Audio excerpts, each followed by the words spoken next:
आज जब मैं आपसे वीडियो शेयर कर रहा हूँ दोस्तों, मेरे कहने का जो क्लियर और कट मतलब आपसे जो मतलब है वो ये है कि मैं आपको बताना चाह रहा हूँ कि ये डंके की चोट पे, जिसे कहते हैं ना डंके की चोट पे, मतलब पत्थर की लकीर से भी गहरी कोई लकीर होती है, पत्थर को काट देने वाली की लकीर होती है। ये उस तरह की भविष्यवाणी है और आज मैं आपको क्लियर कट बोल रहा हूँ। 2029 तक अब जो पीएम रहेंगे वो श्री नरेंद्र मोदी रहेंगे। छोटे मोटे हेल्थ इश्यूज जरूर उनके साथ अभी आएंगे आने वाले समय में। अभी कोई नियर बाय कुछ नहीं है, भगवान की दया से कोई चिंता करने वाली बात नहीं है, परंतु उसके बावजूद भी उनका जो नेतृत्व है वो बना रहेगा। और बीजेपी जो है, कम से कम मैं आज आपको डंके की चोट पे ये बात लिख के कह रहा हूँ, अगले 100 साल तक बीजेपी को कोई हटा नहीं सकता है। इस जो शासन को उन्होंने अगर मेंटेन कर लिया, ये जो 2029 तक का जो उनका जो पीरियड है, एडमिनिस्ट्रेटिव पीरियड है, उसको वो प्रॉपरली उसके साथ जस्टिस करते चले गए तो, और वो करेंगे क्योंकि जिस व्यक्ति का नेतृत्व है वो अपने आप में एक बब्बर शेर है। उसने अपने आप को प्रूव कर दिया दोस्तों आप सबके सामने। और सबसे बड़ी बात है, 2022 तक मेरे को थोड़ा सा डर था उनका क्योंकि टाइम खराब था, परंतु अब जो आगे की जो सरकारें आ रही है, 2024 2029 के जो फेजेस आ रहे हैं वो बहुत ब्राइट फेजेस है इंडिया के लिए। और आप देखेंगे ये डंके की चोट पे मैं भविष्यवाणी कर रहा हूँ कि 2029 तक नरेंद्र मोदी को कोई नहीं उठा सकता, कोई नहीं हटा सकता, कोई ताकत नहीं है इस दुनिया के अंदर जिनको हटा दे। और वो ऐसा भारत का वर्चस्व कर देंगे, ऐसा भारत की ख्याति, भारत का यश कर देंगे पूरी दुनिया भर में, जो कि पॉलिटिक्स के अंदर मेरे शब्दों को नोट कीजिएगा। ये जो पीरियड है बेसिकली 2014 से 2029 तक का जो पीरियड होगा श्री नरेंद्र मोदी जी का, ये गोल्डन एरा ऑफ इंडिया कहलाएगा। भारत फिर से सोने की चिड़िया बनेगा। आप इस बात को नोट कीजिए, लिखिए। अगर आपको इस बात में कोई किसी भी तरह का डाउट है तो मेरे कमेंट सेक्शन पे मुझे लिख के बताइए आपको ये डाउट है। मैं आपको प्लेनेटरी वाइज, प्लेनेट के तहत, किस प्लेनेट के तहत मैं क्या बोल रहा हूँ, मैं आपको एक एक टाइम, एक एक पीरियड जो मैंने कैलकुलेशंस करी हैं, मैं उसके बेस पे आपको सारी बातें एक्सप्लेन करके समझाने की भी क्षमता रखता हूँ और मैं आपको समझाऊंगा भी। आप जब भी चाहे हमसे फ़ोन पे भी बात कर सकते हैं और आप हमसे सारा गणित जो है नरेंद्र मोदी जी की कुंडली का समझ सकते हो। और बीजेपी की कुंडली भी मैंने बनाई है, उसके तहत ही मैं आपको बोलने जा रहा हूँ। जिस तरह का वीर सावरकर से लेकर आज तक का जो संघर्ष रहा है, ठीक है ना, तो उसको देखते हुए एक कहते हैं ना, कई बार ऐसा होता है कि संघर्ष इतना ज्यादा होता है, इतना ज्यादा होता है, इतना ज्यादा होता है, परंतु उस संघर्ष के बाद जो बूढ़े बाल और जो तजुर्बा उस व्यक्ति विशेष के पास आता है, ये आरएसएस वही है। और ये आरएसएस या बीजेपी जो है, ये एक भारत का ऐसा अभिन्न अंग है, ये किसी जिसे मैं कह सकता हूँ ये एक हार्ट है, हार्ट, ठीक है ना, जिसे कहते हैं दिल, धड़कता है जो। और हिंदुस्तानी, हर एक हिंदुस्तानी के लिए धड़कता है जो।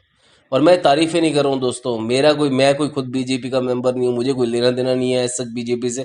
मैं एक भारत के सच्चे नागरिक के तहत पे एक ज्योतिष की नॉलेज रखने वाला एक रेशनल आदमी हूँ। मैं ये कहना चाह रहा हूँ कि आप बात की ग्रेविटी समझिए। आज की डेट में देश, देश का हित और हम सबका भारतीय होना एक स्वाभिमान की बात है। और सबसे बड़ी बात है, ये स्वाभिमान हमारा कई सालों से, 250 सालों से लगभग खो गया था, जो कि श्री नरेंद्र मोदी, अटल बिहारी वाजपेयी जैसे नेताओं की वजह से, आरएसएस का जो पूरा थॉट प्रोसेस है उसकी वजह से, और आरएसएस के हर एक कार्यकर्ता जो कि इतनी श्रद्धा, इतनी शिद्दत से जो लगे हुए हैं, जो कि छोटी छोटी शाखाएं करके आज की डेट में इंडिया के यंग टैलेंट को नर्चर कर रहे हैं, उनको तैयार कर रहे हैं, उनको भारतवर्ष की वैल्यूज समझा रहे हैं, उनको सूर्य प्रणाम करना सिखा रहे हैं।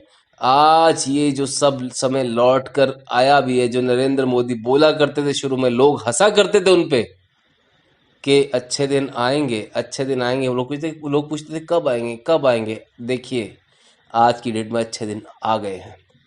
370 गया, तीन तलाक वाला बिल गया और अभी पता नहीं, आप देखिए क्या क्या जाने वाला है। देखिए, और अगर नरेंद्र मोदी ने, भगवान ने चाहा, भविष्य के अंदर रिजर्वेशन को भी हटाया, आप बिलीव नहीं करेंगे, रिजर्वेशन के अंदर भी बहुत सेंसिटिव हो जाते हैं लोग। अम्बेडकर जी ने बनाया कानून, ठीक है यार, था समय, समय चेंज होता है, वक्त के साथ सब चेंज होता है। आज की डेट में आप बिलीव नहीं करेंगे, SC ST जो OBC के जो स्टूडेंट्स हैं, ये वहां तक पहुंच तो रहे हैं, परंतु 60% से ज्यादा बच्चे जो इनके जो पहुंचते हैं, वो वहां पर जाके, जो अभी जो लेटेस्ट लिस्ट आई है, जो ड्रॉप आउट्स हुए हैं आज तक, ड्रॉप आउट्स का मतलब कि कोर्स शुरू किया बीच में छोड़ के चले गए, तो 60 से 70% के जो बीच के जो उनपे बच्चे हैं, वो ST SC OBC कोटे के बच्चे हैं। उन्होंने तो ड्रॉप आउट कर दिया, पर हक किनका गया? जनरल कोटे के बच्चों का गया। बात को समझिए, देश मुख्य है, राष्ट्र मुख्य है, राष्ट्र का निर्माण मुख्य है। राष्ट्र है तो हमारी पुश्तें हैं, हमारे बच्चे हैं, हमारी नेक्स्ट जनरेशन है, आपकी खुद की औलाद है। इस बात की ग्रेविटी समझिए। आप औलाद को पैदा तो आज कर रहे हैं, और उसके लिए कुछ करके नहीं जाएंगे क्या? और करके जाना चाहते हैं तो सिर्फ एक ही काम कीजिए, सच्चाई को समझिए, रेशनल रहिए, इमोशनल मत होइए। रेशनल मतलब बैलेंस रहिए। बैलेंस से मेरा मतलब है, जो सही है उसको समझिए, उसके साथ चलिए, और हो सके तो जो कहते हैं ना, मूलभूत जस्टिस जो होना चाहिए हर एक व्यक्ति विशेष के साथ, इंडिविजुअल के साथ, वो कीजिए। आपको अपनी जिम्मेवारी खुद लेके आगे बढ़ना पड़ेगा। नरेंद्र मोदी में भी आज हैं, हो सकता है आगे ना भी हो, पर मैं उनके लिए इस समय कोई नेगेटिव नहीं बोल रहा हूँ। मेरा कहने का मतलब है कि देश को नरेंद्र मोदी के जैसे नेताओं की कंटिन्यूसली परस्पर एक कहते हैं ज़रूरत है, और वही हमने पूरी करनी है। हमारे बच्चों को हमने उस तरह से नर्चर करना है कि हमारे घर का हर एक बच्चा नरेंद्र मोदी बने। हमारे घर का हर एक बच्चा अपने आप में एक ऐसा सिग्निफिकेटरी एग्जाम्पल बने कि जो जाके अपने आप को इस तरह से प्रूव करे कि आपका खुद का नाम रोशन करे। वो आपका नाम रोशन करेगा अगर आपके बच्चे में उस तरह की वैल्यूज़ और संस्कार होंगे। इस बात की ग्रेविटी समझिए। इसलिए अपने बच्चों के अंदर अच्छे संस्कार डालिए। गरीबी अमीरी नहीं मैटर करती। आपको लगता है आप उनको ज़्यादा पैसे देते हैं तो ये अच्छी बात है, नहीं है। उनको सिखाइए कि कम के पैसों के अंदर भी चैलेंज लेके किस तरह से अपने जीवन को जीना है, व्यतीत करना है। और अगर ज़्यादा पैसे हों तो किस तरह से ग्रेसफुल होकर, डाउन टू अर्थ रह के उन पैसों को अपने लिए तो इस्तेमाल करना है, पर दूसरों के लिए भी इस्तेमाल करना है। बात ये है। और ये जो मेरा आज वीडियो है, ये श्री नरेंद्र मोदी, बीजेपी, RSS, सावरकर जी, सुभाष चंद्र बोस, जो कि हमारे, मैं तो उनको दिल से राष्ट्रपिता मानता हूँ। बस इसके ज़्यादा मैं कुछ बोलूँगा नहीं, अगेंस्ट मैं किसी के नहीं हूँ, पर मैं जिसको जो मानता हूँ मैं तो वो बोलता हूँ। और मैं तो पहला प्रधानमंत्री भी उन्हीं को मानता हूँ। तो बात यही है, बस आप अपने जो है दिल की गट फीलिंग को, आवाज़ को सुनिए, और हो सके तो मेरी इस वीडियो को बहुत ध्यान से अपने जीवन में आप, मैं उम्मीद करता हूँ आप इसको इम्प्लीमेंट करेंगे, मेरे विचारों को आप समझ पाएंगे। पर मेरा यहाँ पे जो विचार बेसिकली है वो यही है कि आप जो है सही के साथ रहें, सच के साथ रहें, सच का साथ कभी ना छोड़ें, और राष्ट्र को अपना परम, परम से मेरा मतलब यहाँ पर एक ही है कि आपका जो डेडिकेशन है वो इतना होना चाहिए कि राष्ट्र से ऊपर आपके लिए कुछ नहीं है। बस दोस्तों, आज के लिए इतना ही। जय हिंद, धन्यवाद, इंकलाब जिंदाबाद।